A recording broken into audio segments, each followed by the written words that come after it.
अब देखो, जो हमने कल किया था आई थिंक वो सभी को क्लियर होगा, उसमें किसी को कोई कंफ्यूजन वगैरह नहीं होगी। ठीक है, अब इसमें क्या है, हमने एफसीसी जो थी आई थिंक वो सारी कंप्लीट कर ली थी। आई थिंक एफसीसी जो थी, हाँ एफसीसी अपनी कंप्लीट थी। अब नेक्स्ट देखो, दोनों इजी हैं, सिंपल क्यूबिक एंड एफसीसी। इन तीनों में से एक एग्जाम में क्वेश्चन डेफिनेटली है, और वो ज़्यादा मेरे अकॉर्डिंग चांसेस हैं बीसीसी और एफसीसी के, ज़्यादा बीसीसी के हैं क्योंकि वो थोड़ी सी कम्प्लेक्स है। ठीक है, अच्छा अब इसमें देखो, reciprocal lattice of simple cubic. तो जैसे कल था, let A B and C are the primitive translational vector of simple cubic. A B C, A X axis के लॉन्ग हो गया, बी मान लो वाई के लॉन्ग है, और सी इसका जेड के लॉन्ग हो गया।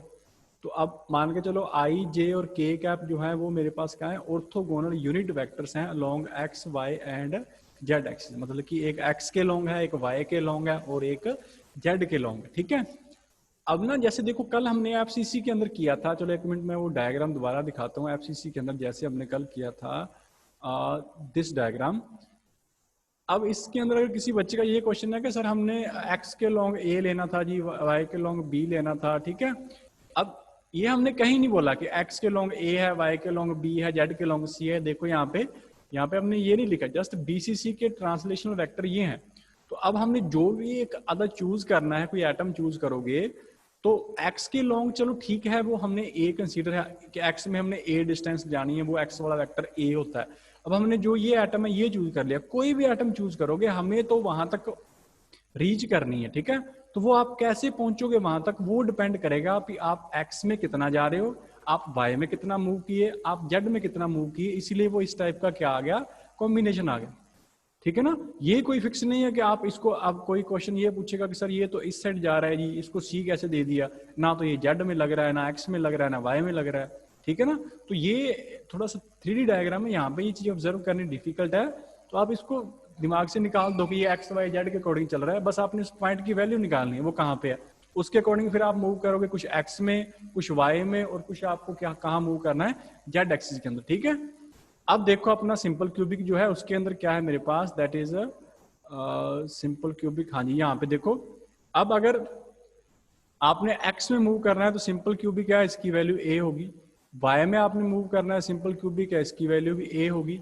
जेड में मूव करना है तो इसकी वैल्यू भी क्या होगी, ए ही होगी। तो ए वेक्टर की वैल्यू ए आई क्या, बी वेक्टर की दैट इज ऑल्सो ए होगी, लेकिन वो वाई एक्सिस में हो गया तो जे कैप हो जाएगा। सी की वैल्यू जेड में है तो वो के कैप हो जाएगा। ठीक है, सिंपल सी वैल्यू है, क्योंकि इसमें कोई डिफिकल्ट तो है नहीं फाइंड करना। आपने इन वैल्यूज की, इन पॉइंट्स की वैल्यू निकाली है बच्चे। ये देखो मैं यहाँ पे सर्कल ड्रॉ कर देता हूँ, आपको पता चल जाएगा कौन सी वैल्यू है। एक तो इसकी वैल्यू है, एक आपने इस पॉइंट की वैल्यू निकाली है, एक आपने इस पॉइंट की वैल्यू निकाली है, जो मैंने ग्रीन कलर से यहाँ पे डोनेट कर रखे हैं। तो वो ओ जो आपकी ओरिजिन है that is not a particle, जो ओ लिखा हुआ आपको मिल रहा है ना, वो आपका पार्टिकल है, वो आपकी ओरिजिन है, ये वाली पार्टिकल नहीं है, दैट इज ओरिजिन ओ है। ठीक है, अब अगर इस पार्टिकल की आपने वैल्यू निकालनी है तो आपको कितना मूव करना पड़ेगा, आपको ए डिस्टेंस जाना पड़ेगा किस एक्सिस में, जेड में। तो जेड के लिए कौन सा वेक्टर होता है, जे के होता है, सो जेड के लिए कौन सा होगा, के होगा। तो उसकी वैल्यू क्या आ गई, ए के कैप आ गई। ठीक है, तो इन दिस वे आपने ए बी और सी की वैल्यू लिखनी है, क्योंकि सिंपल क्यूबिक के हर एक्सिस में आपने ए मूव करना है, हर एटम कॉर्नर पे पड़ा है, तो आप सेंटर में क्यों फाइंड करोगे, सेंटर में तो कोई एटम है ही नहीं ना, सारे एटम ही कॉर्नर पे हैं। तो ये आपका मेथड क्या है, ए डिस्टेंस आपने एक्स में मूव करनी है, ए वाई में, और ए आपने जेड में। तो उसके अकॉर्डिंग आपकी ये तीन वैल्यूज आ जाएंगी। किसी बच्चे को कोई कंफ्यूजन है कि सर ये आई जे कैप के कैप क्यों आया और वैल्यू ए और ए ही क्यों आई, ठीक है ना। हमने ये तीन वैल्यूज फाइंड करनी थी, ये वाली तीन वैल्यूज। फर्स्ट वन ये है, आ गया यहाँ पे एटम आ गया, यहाँ पे आ गया, और ये एक एटम यहाँ पे, इनकी वैल्यूज फाइंड करनी थी। ठीक है, हो जाएगा। अच्छा अब नेक्स्ट देखो, नेक्स्ट आ गया मेरे पास। अब क्या करना है, हमें इस यूनिट सेल की वॉल्यूम निकालनी है। Volume of primitive unit cell क्या होती है, वो होती है मेरे पास A dot B cross C. अब A dot B cross C, A की वैल्यू मेरे पास क्या है, ए की वैल्यू तो आ गई ए आई कैप, डॉट बी की वैल्यू क्या है, ए जे कैप, और क्रॉस आ गया सी की वैल्यू क्या है, ए के कैप। अब क्या है, ए सभी में है तो ए क्यूब तो बाहर आ गया, चलो ठीक है। अब क्या बचा, ये आई कैप है, डॉट ये बच गया जे कैप, क्रॉस में क्या आ गया, के कैप। अच्छा अब क्या आ गया, ए क्यूब तो सेम है, अब ये आई कैप सेम है, आई कैप डॉट जे क्रॉस के क्या होता है, वो भी आई ही होता है, आई डॉट आई हमेशा 1 होता है, तो आंसर क्या बचेगा, ए क्यू बचेगा। किसी बच्चे को कोई प्रॉब्लम है इसके अंदर, कोई डिफिकल्टी लगी इसके अंदर, सिंपल है ना, ये बस ये याद रखना है आपने, आई क्रॉस जे जो होता है वो आपके पास क्या होता है, के कैप होता है, जे क्रॉस के जो होगा आपके पास, वो आपके पास क्या होगा, वो आई कैप होगा, और के क्रॉस जो आपके पास आई होगा वो आपके पास क्या होगा, जे कैप होगा। अगर इनका रिवर्स हो जाएगा तो वो माइनस में हो जाएगा, ठीक है, वो हमने कर रखा है, आपको आता होगा, क्लियर होगा ये तो, ठीक है। तो वॉल्यूम जो आई है प्रिमिटिव यूनिट सेल की वो आ गई ए क्यूब। फिर क्या करना है, फिर हमने ए बी एंड सी आपने वेक्टर लेट कर लेने हैं, कौन से वेक्टर हैं, रेसिप्रोकल लेटिस वेक्टर हैं, primitive reciprocal, A B C are the reciprocal primitive lattice vector, ठीक है ना। वो रेसिप्रोकल लेटिस के वेक्टर हैं, वो हैं कौन से, कैपिटल ए, कैपिटल बी और कैपिटल सी। और ए की वैल्यू क्या होती है, ये होती है 2 pi multiply by B cross C divide by A dot B cross C. अच्छा, अब यहाँ पे बी क्रॉस सी की वैल्यू क्या है, बी की वैल्यू पुट करो, सी की वैल्यू पुट करो, ये आ गया आपके पास बी क्रॉस सी आ गया, और नीचे ये वैल्यू हमने फाइंड कर रखी है, ए क्यूब होगी, ये वाली वैल्यू यहाँ पे हमने पुट कर दी, ये टोटल वैल्यू आपके पास क्या थी, दैट इज ए क्यूब थी वैल्यू, ठीक है बच्चे, क्लियर है, कोई कंफ्यूजन इसके अंदर। अब क्या करना है आपने, बी क्रॉस सी को सॉल्व करना, तो ये सिंपल सी तो चीज है। अब एक आपके पास है बी, क्रॉस में आपके पास है सी, और बी की वैल्यू क्या है, ए जे कैप है, क्रॉस में आ गया ए के कैप आ गया, उसके बाद में ए स्क्वायर बाहर निकाल दो, और जे क्रॉस के जो आएगा मेरे पास वो क्या आएगा, आई कैप आएगा, क्योंकि जे क्रॉस के क्या होता है, आई कैप होता है ना, तो ए स्क्वायर इंटू आई कैप आ जाएगा आपका जो आंसर है। तो अब अगर ए स्क्वायर इंटू आई कैप आएगा तो इसको सोल्व करोगे टोटल वैल्यू को, तो ये मेरे पास क्या आएगा, ये देखो यहाँ पे ये वैल्यू है, इसको सोल्व करोगे, यहाँ से ए स्क्वायर बाहर आ गया, ये रहा, जे क्रॉस के करोगे वो अलग है, वो बाद में करेंगे, नीचे मेरे पास ए क्यूब आएगा, ये कट गया, और जे क्रॉस के क्या होता है, वो आई होता है, जो बचेगा वो क्या है, 2 पाई ए इंटू आई कैप। क्लियर है बच्चे, इसमें कोई प्रॉब्लम तो नहीं है, सिंपल सा मैथ्स है, बी क्रॉस सी निकालना ये तो कोई डिफिकल्ट है ही नहीं ना, बिल्कुल ईजी सा कंसेप्ट है ये, ठीक है। एक बार चलो मैं इसको लिख के दिखा देता हूँ, यहाँ पे टोटल आपने सोल्व कैसे किया है। अगर ए की वैल्यू आपने फाइंड करनी है तो ए की वैल्यू क्या आएगी, ए इज इक्वल टू 2 पाई आ गया, चलो ये तो ठीक है, और बी क्रॉस सी की वैल्यू अगर फाइंड करोगे तो वो मैंने अभी फाइंड करके दिखाई थी, क्या आएगी, ए स्क्वायर इंटू में आई कैप, और डिवाइड बाय आपने ए डॉट बी क्रॉस सी, उसकी वैल्यू क्या होती है, ए क्यूब अभी फाइंड किए, दैट इज ए क्यूब, तो ए स्क्वायर से ये कट गया, एक ए बचेगा, तो आंसर क्या आ गया, 2 पाई डिवाइड बाय ए, और साथ में क्या है, आई कैप है, कोई प्रॉब्लम इसमें। और इसी तरह से ये ए वेक्टर आ गया आई में, अब बी वेक्टर क्या आएगा, वो जे में आ जाएगा, वैल्यू सेम ही होगी, 2 पाई बाय ए किस में होगी, जे के अंदर। फिर सी वेक्टर आ जाएगा, वो 2 पाई बाय ए, वैल्यू उसके किसके अंदर होगी, के कैप के अंदर होगी। क्लियर है, कोई कंफ्यूजन इसके अंदर, वो बी और सी वो आपने खुद सोल्व करने हैं, अगर करने हो तो ठीक है, नहीं तो सिमिलरली लिख के आप छोड़ सकते हो। तो मैंने यहाँ पे सिमिलरली लिख रखा है, बी की वैल्यू क्या आ जाएगी, वो भी जे के अंदर चलेगी, सी की वैल्यू आपकी के अंदर चलेगी। अच्छा, अब कैसे पता चलेगा कि ये रेसिप्रोकल लेटिस कौन सी आई है, तो देखो बच्चे यहाँ पे कंपेयर करो, जब आपने ए बी और सी, स्मॉल ए लिया था, स्मॉल बी की वैल्यू ली थी, स्मॉल सी की वैल्यू ली थी, उसमें जो भी वैल्यू थी, ए आई कैप आया था, ए जे कैप आया था, और ए के कैप आया था। अब आपने वैल्यू निकाली कैपिटल ए, कैपिटल बी और कैपिटल सी की, ए वेक्टर जो आपका कैपिटल आया वो क्या आया, दैट इज 2 पाई बाय ए, साथ में आ गया आई कैप। फिर आपने बी वेक्टर निकाला, उसकी वैल्यू आ गई 2 पाई बाय ए, साथ में आ गया जी कैप। और फिर आपने सी वेक्टर की वैल्यू निकाली, वो है आपके पास 2 पाई बाय ए, साथ में आ गया मेरे पास के कैप। तो ये आई जे के, यहाँ पे आई जे एंड के सेम ही चल रहा है ना, ये वेक्टर नहीं चेंज हुआ, यूनिट वेक्टर नहीं चेंज हुआ है, तो इसका मतलब इसकी रेसिप्रोकल लेटिस ये खुद ही होता है। तो reciprocal lattice of simple cubic is simple cubic with side कौन सी है, 2 पाई बाय ए, उसकी जो साइड होती है वो आपकी 2 पाई बाय ए होती है, जो भी ये साइड आई है ना, ये आपकी साइड है, दैट इज 2 पाई बाय ए आई है। ठीक है बच्चे, क्लियर है, किसी को कोई कंफ्यूजन है तो मैं इसको दोबारा एक्सप्लेन कर देता हूं। अदरवाइज ये आपका सिंपल क्यूबिक जो है वो भी कंप्लीटेड है। मैंने कल ही बोला था कि दैट इज वेरी इजी, इसके अंदर कोई ज्यादा डिफिकल्ट काम है ही नहीं, बिल्कुल इजी सा कंसेप्ट है सिंपल क्यूबिक वाला। तो ठीक है ना, बस आपको करना क्या है, आपको प्रिमिटिव जो वेक्टर हैं डायरेक्ट लेटिस के वो फाइंड करने आने चाहिए। इसको मैं दोबारा एक्सप्लेन कर रहा हूं। एक एटम इस कॉर्नर पे है, एक इस कॉर्नर पे है, एक इस, वैसे तो सभी कॉर्नर पे हैं, लेकिन हम ओ एक्सिस के अकॉर्डिंग फाइंड कर रहे हैं। ठीक है ना, ये जो आपका सेंटर ओ था, इसके विद रिस्पेक्ट टू हमने निकालना है। इसके विद रिस्पेक्ट टू अगर आपने डिस्टेंस निकालनी है, जैसे कल किया था कि यहाँ से आपने यहाँ तक ट्रेवल करना है, तो कितनी डिस्टेंस कवर की है, ए की है। किस एक्सिस में कवर किया है, जेड में किया, तो कैप कौन सा आएगा, के कैप आएगा। तो ये जेड एक्सिस का मतलब सी वेक्टर की वैल्यू क्या आ गई, ए के कैप आ गई। ऐसे हमने कल किया था, ए बी और सी की वैल्यू निकाली थी। सिमिलरली आज भी हमने ए बी और सी की ही वैल्यू निकाली है। ठीक है बच्चे, क्लियर है? जिसको कंफ्यूजन है अभी हैंड रेज कर लो, नहीं तो फिर next reciprocal lattice of FCC जो बची है लास्ट वाली वो करते हैं। ठीक है, अभी क्लियर है सभी को? चलो ठीक है, अब नेक्स्ट देखो, नेक्स्ट है मेरे पास that is a reciprocal of FCC. अब रेसिप्रोकल ऑफ एफसीसी जो है वो क्या आएगी मेरे पास। अब यहाँ पे डायग्राम आपको यहाँ पे गिवन है। ठीक है, अब इस डायग्राम को मैं चलो एक बार दोबारा इसी के ऊपर एक बार ड्रॉ करता हूँ। इसी के ऊपर ये आपका डायग्राम जो है किस तरह से ड्रॉ किया हुआ है, ये आपने सिंपल यूनिट सेल ड्रॉ करनी है। ठीक है, ये आपकी यूनिट सेल है, इसके ऊपर आपने टोटल यूनिट सेल ड्रॉ कर लो। आफ्टर दैट आपने, अब यूनिट सेल है, एफसीसी के अंदर होता क्या है, अब तक तो याद हो ही गया होगा। एफसीसी के अंदर आपके पास बेसिकली एटम्स जो होते हैं कॉर्नर के ऊपर होते हैं, और बाद में 6 फेसेस के ऊपर भी एटम्स होते हैं। ठीक है, अब मैं एटम्स की प्लेसिंग कर रहा हूं यहाँ पे। जो एटम कॉर्नर वाले हैं वो एटम मैं रेड कलर से शो कर रहा हूं। दैट इज यहाँ पे एक एटम होगा, यहाँ पे एक एटम होगा, दिस वन, ये 4 एटम हो गए कॉर्नर पे, ये 5th है, ये आपका 6th है, ये आपका 7th है, और ये आपका 8th है। 8th कॉर्नर पे हो गए ना, 8 एटम कॉर्नर पे हो गए। बट अब कुछ एटम कहाँ पे होंगे, फेसेस के ऊपर भी होंगे, 6 फेसेस के ऊपर। अब वो 6 फेसेस के ऊपर हैं, यहाँ पे मैंने शो भी कर रखे हैं, लेकिन हमें सिर्फ 3 की नीड है, तो वो मैं 3 कौन से मैं वो ड्रॉ कर रहा हूँ। एक ये वाला, एक यहाँ पे पड़ा एटम जो ब्लू कलर के अंदर रिप्रेजेंट कर रखे हैं, और एक ये वाला। बस ये 3 एटम हमने यहाँ पे कंसीडर करने हैं जो 3 फेसेस के ऊपर हैं।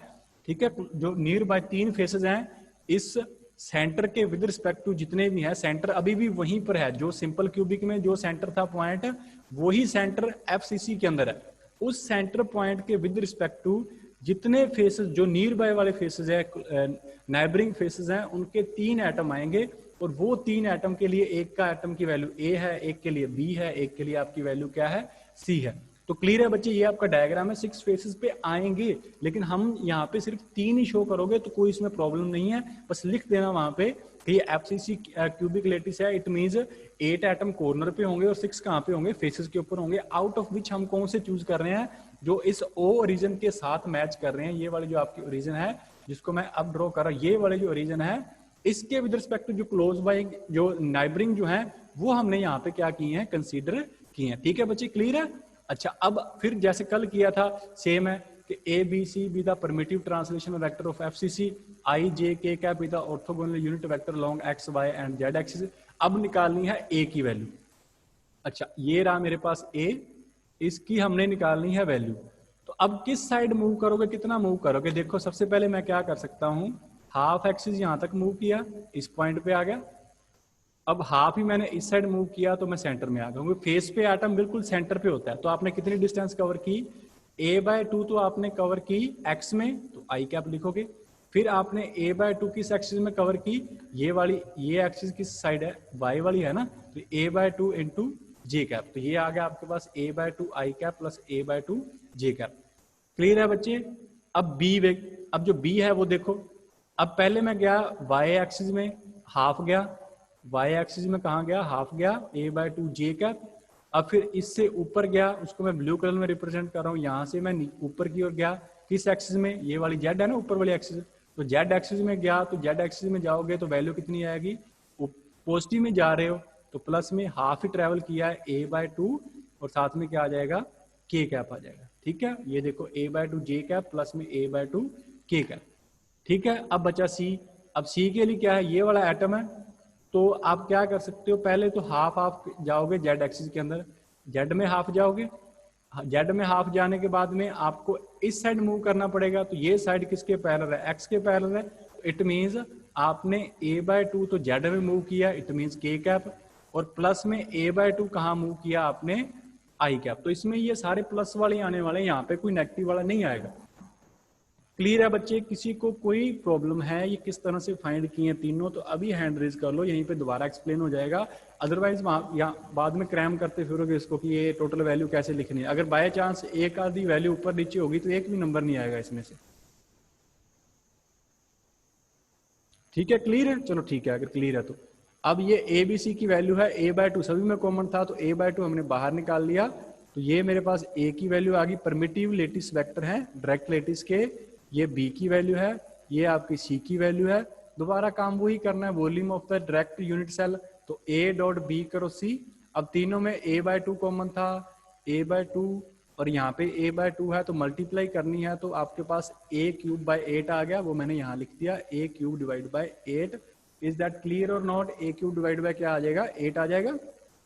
ठीक है, अच्छा उसके बाद में कैसे सोल्व करना है ये आपको कल करवाया हुआ है, कैसे सोल्व करोगे, आपने मैट्रिक्स मेथड अप्लाई करना है, उसके विद रिस्पेक्ट टू सोल्व करना है। तो देखो यहाँ पे i की कंपोनेंट 1 है, i का जो आगे कोफिशिएंट है 1 है, j का कोफिशिएंट 1 है, ये 1 आ गया, ये 1 आ गया, k का है ही नहीं तो 0 आ गया। अब इसमें देखो j का कोफिशिएंट 1 है, k का कोफिशिएंट 1 है, j का 1 है, k का 1 है, i का है ही नहीं तो वैल्यू क्या आ गई, 0। अब इसमें देखो k का कोफिशिएंट 1 है, i का कोफिशिएंट 1 है, तो k का कोफिशिएंट 1 है, i का कोफिशिएंट 1 है, j का है ही नहीं, वो आ गई वैल्यू 0। अब इसको सोल्व करना आपके ऊपर है, इसको सोल्व कर लेना, किस टाइप से सोल्व करोगे, बिल्कुल इजी है। ठीक है, इसको सोल्व करके जो आपका डिटर्मिनेंट सोल्व करने के बाद में कट करने के बाद में आंसर जो आएगा a³/4, तो ये आ गई आपके पास वॉल्यूम ऑफ जो डायरेक्ट लेटिस है उसकी जो वॉल्यूम है वो आ गई, volume of direct unit cell जो होगी उसकी आपके पास आ गई वैल्यू, वॉल्यूम आ गई। ठीक है, अब फिर दोबारा क्या करना है, जैसे हमने पहले किया था कि आपने ए बी एंड सी तीन परमिटिव रेसिप्रोकल जो वेक्टर हैं वो आपने कंसीडर करने हैं, वो ए बी सी है, उसमें से ए की वैल्यू क्या होती है वो आपने फॉर्मूला डायरेक्टली अप्लाई करना है। ए का फॉर्मूला क्या होता है, that is A is equal to 2π into B cross C, और साथ में क्या आ गया A dot B cross C. Clear है, A vector is equal to 2π dot B cross C divide by A dot B cross C. अब बच्चे यहाँ पे A dot B cross C की वैल्यू तो हमने ऊपर फाइंड करके रखी है, वो तो हमेशा हम पहले ही कर लेते हैं। अब जो वैल्यू बची है वो वैल्यू देखो यहाँ पे, एक मिनट बच्चे, एक मिनट देखो इसको,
हाँ जी देखो बच्चे, ये नेक्स्ट क्या है मेरे पास, ए की वैल्यू ये आएगी।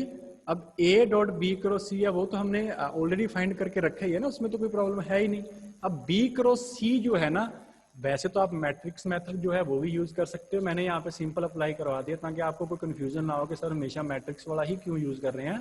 अब बी और सी की वैल्यू क्या थी, बी की वैल्यू जो थी दैट इज, देखो चलो मैं यहाँ पे लिख देता हूँ, बी की वैल्यू आपके पास क्या थी, वो थी a/2 और साथ में क्या था जे कैप, प्लस में क्या आया था के कैप, और जो सी वेक्टर था उसकी वैल्यू क्या थी आपके पास a/2 और साथ में क्या था के कैप, प्लस में क्या आया आई कैप। ये एक पैटर्न है बच्चे, इसके अंदर पैटर्न देख लेना, पैटर्न मेंटेन रहता है, पैटर्न नहीं ब्रेक हो रहा। जब ए आया था तो तो ए की कोई वैल्यू नहीं आई, तब जे आपके पास 2 वैल्यूज आगे आई थी, ठीक है। जब सी आया तो सी प्लस आई, सी वाली वैल्यू आएगी और उससे नेक्स्ट वैल्यू आएगी, ठीक है। जैसे कल पैटर्न था वैसे कुछ ऐसा पैटर्न आज भी चल रहा है ये वाला, ठीक है। अब इन दोनों की वैल्यू हमने पुट की है, बी क्रॉस सी करना है, तो इन दोनों के अंदर क्रॉस प्रोडक्ट होगा, तो क्रॉस प्रोडक्ट होगा तो ये तो वैल्यू बाहर आ ही जाएगी, ए स्क्वायर डिवाइड बाय 4, वो वैल्यू यहाँ लिख ली, ए स्क्वायर डिवाइड बाय 4। अब इन दोनों के अंदर हमने क्रॉस प्रोडक्ट करना है, in this value J plus के और ये के प्लस आई है, इन दोनों में हमने क्रॉस प्रोडक्ट करना है, तो जे प्लस के ये लिख ली, के प्लस आई यहाँ पे लिख ली। अब क्रॉस प्रोडक्ट करना है, पहले का फर्स्ट के साथ, पहले का सेकंड के साथ, इस तरह से क्रॉस प्रोडक्ट करोगे तो 4 हमारे पास वैल्यूज आ जाएंगी। एंड यहाँ पे आपको माइंड में रखना है जो पहले है पहले ही लिखना है, ऐसे नहीं है कि जे क्रॉस के करना है और के क्रॉस जे कर रहे हो, ठीक है। जो पहले है उसको पहले ही लिखोगे, जैसे ये जे है, इसका क्रॉस किसके साथ करना है, के के साथ, तो ये जे क्रॉस के ही आएगा। फिर ये आपके पास के है, इसका क्रॉस के के साथ करना है तो के क्रॉस के ही आएगा, ठीक है। इस तरह से 4 वैल्यूज बनेंगी। अब उसमें से के क्रॉस के हमेशा 0 होता है, आई क्रॉस आई, जे क्रॉस जे, के क्रॉस के क्या होता है, 0 होता है। अब देखो ये जे क्रॉस के की वैल्यू क्या निकलेगी, जे क्रॉस के। अब यहाँ पे ऑर्डर मेंटेन है, आई जे के नंबर वाइज है, इससे नेक्स्ट क्या आएगा, आई कैप आएगा, ठीक है। तो ये जे क्रॉस के आपके पास क्या आ गया, आई कैप आ गया, जे क्रॉस के क्या आ गया, आई कैप आ गया, प्लस का ही आएगा, ऑर्डर मेंटेन है तो आई कैप आएगा। ये देखो यहाँ पे क्या आ गया, आई कैप आ गया। अब इसकी वैल्यू तो 0 है, मैंने लिखी नहीं यहाँ पे। अब नेक्स्ट है जे क्रॉस आई, तो जे क्रॉस आई यहाँ पे भी ऑर्डर तो मेंटेन है ना, आई जे के बाद में फिर कौन सा आएगा, आई आएगा। सॉरी यहाँ पे ऑर्डर मेंटेन नहीं है, पहले जे आ रहा है फिर आपका आई आ रहा है, उल्टा हो गया ना ऑर्डर, पहले ए आई आता फिर जे आता तो ऑर्डर मेंटेन था। अब ऑर्डर मेंटेन नहीं है, आंसर आपका क्या आएगा, आई और जे आगे, आंसर तो के कैप आएगा। 2 हैं जो नहीं है वो यहाँ पे लिख दो, और अगर ऑर्डर मेंटेन है तब तो पॉजिटिव आएगा, अगर ऑर्डर मेंटेन नहीं है पहले आई आता फिर जे और फिर के, लेकिन इसमें पहले जे आ गया और फिर आई आया, उल्टा हो गया ऑर्डर, तो आंसर क्या आएगा, माइनस के। ये देखो यहाँ पे क्या लिखा हुआ है, दैट इज माइनस के।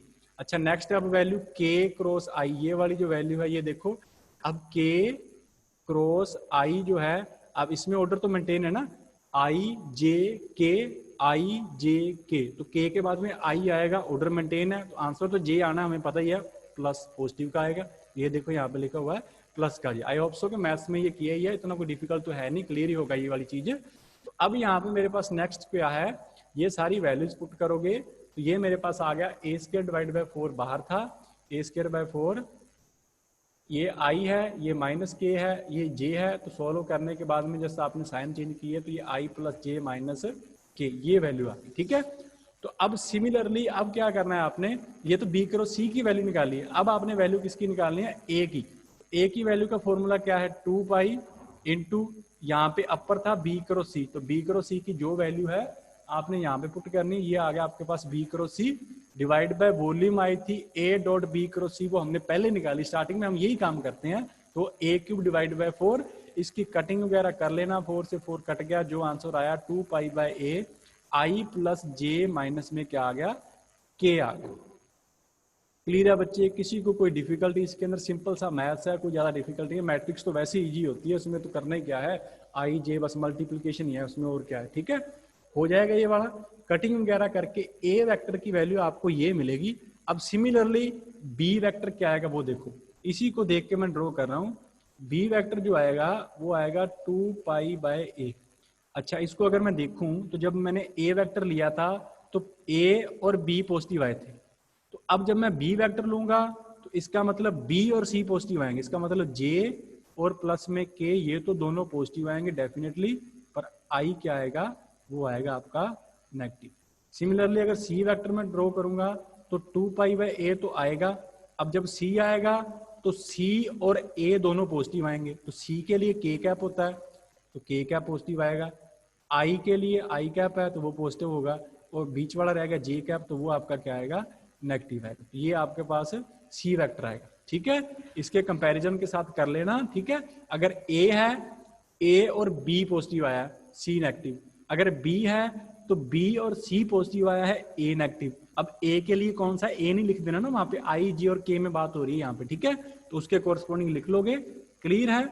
अब देखो, अगर यहाँ पे इसको देखोगे तो आपको यहाँ से क्लियर हो रहा है कि ये हमने ऐसी चीज कल भी देखी थी, आई माइनस जे प्लस के, आई प्लस जे माइनस के।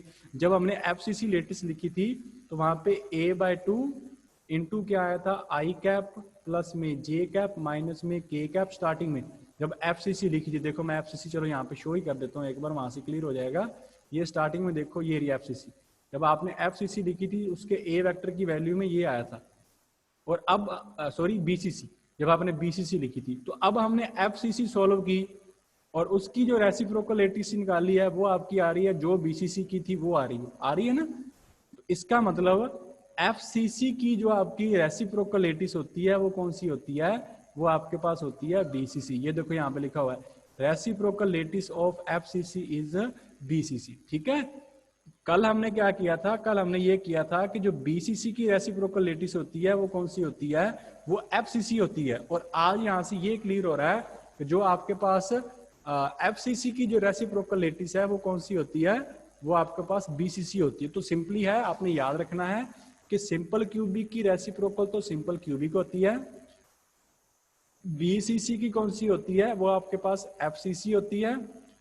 और एफसीसी की कौन सी होती है, एफसीसी की आपके पास होती है दैट इज बीसीसी। बस ये तीनों में से एक क्वेश्चन एग्जाम में डेफिनेटली आपको मिलेगा। ठीक है, और एक इससे पहले जो हमने किया था, what do you mean by reciprocal lattice क्या है और उसकी प्रॉपर्टीज एक्सप्लेन करो, वो भी एक इंपॉर्टेंट क्वेश्चन है। ठीक है, तो आई थिंक कि ये दोनों तो आपको एग्जाम में डेफिनेटली मिलेंगे। ठीक है, हो जाएगा ये वाला। किसी बच्चे को कोई प्रॉब्लम है तो अभी बता दो, अदरवाइज ये आपका यूनिट लगभग कंप्लीट है, दैट इज 90% ये यूनिट कंप्लीट हो चुका है। एक आधा टॉपिक आई थिंक रहता है, मुझे देखना पड़ेगा कौन सा टॉपिक अभी पेंडिंग है। आई थिंक मेरे अकॉर्डिंग तो शायद सारे कंप्लीट हो चुके हैं, लेकिन एक जो आपका है ना प्रीवियस जो हमने यूनिट किया उसमें 2 टॉपिक रहते हैं, वो आज मैंने चेक किए हैं आपके प्रीवियस ईयर्स के पेपर्स। तो उसमें 2 क्वेश्चन है, एक तो आपका वो इंटरप्लेनर स्पेसिंग वाला छोड़ रखा था वहां पे, वो एग्जाम में आया हुआ है, that is interplanar spacing, D की वैल्यू कैसे निकालोगे वो आया हुआ है, और उसके ऊपर एक न्यूमेरिकल आता है एग्जाम के अंदर। फिर सेकंड क्वेश्चन है आपका जो मैंने वहां पे करवाया था ना कि 5, 7 और 8 फोल्ड सिमेट्री पॉसिबल नहीं होती, क्यों नहीं होती, उसके लिए आपको एक कोस थीटा करके कोई फॉर्मूला लिखवाया था, n-1/2 कुछ करके इस तरह से। और वो एग्जाम में आया हुआ है, डायरेक्टली एग्जाम में पूछा था, और वो पूछा भी CDLU में है कि explain why 5 fold and 7 fold symmetry are not possible, और 6 मार्क्स में क्वेश्चन दे रखा था। तो दैट मीन्स कि आपको उसका डेरिवेशन भी करना पड़ेगा। ठीक है, तो ये दोनों डेरिवेशन हम देखते हैं एक बार। अगर तो इस यूनिट में कुछ पेंडिंग है तो वो फिर कल करेंगे, अदरवाइज कल एक बार बेसिक एक बार ये क्वेश्चन जरूर होगा कल के 5, 7 और ये फोल्ड सिमेट्री पॉसिबल क्यों नहीं है विद इसके डेरिवेशन, इसका डेरिवेशन अलोंग करना है। ठीक है, और एक डेरिवेशन रहता है इंटरप्लेनर स्पेसिंग का। फिर तो डेफिनेटली श्योर है कि आपके इन दोनों में से चारों क्वेश्चन जो हैं वो कंप्लीट हो जाएंगे। ठीक है, 2-2 क्वेश्चन आते हैं, हाँ 4 क्वेश्चंस आपके कंप्लीट हो जाएंगे अगर ये दोनों कर लिए तो, क्योंकि इन दोनों में से हर बार एक आधा क्वेश्चन आ रहा है, जहाँ इंटरप्लेनर स्पेसिंग के ऊपर न्यूमेरिकल आएगा, जहाँ इंटरप्लेनर स्पेसिंग वो खुद ही पूछ लेता है। ठीक है, तो ये देखेंगे, फिर कल देखेंगे। और आज वाले लेक्चर्स के अंदर कोई प्रॉब्लम है तो अभी यहाँ पे हैंड रेज कर लो, दोबारा एक्सप्लेन कर लेते हैं, अदरवाइज फिर नेक्स्ट लेक्चर में देखते हैं। है कोई प्रॉब्लम किसी को?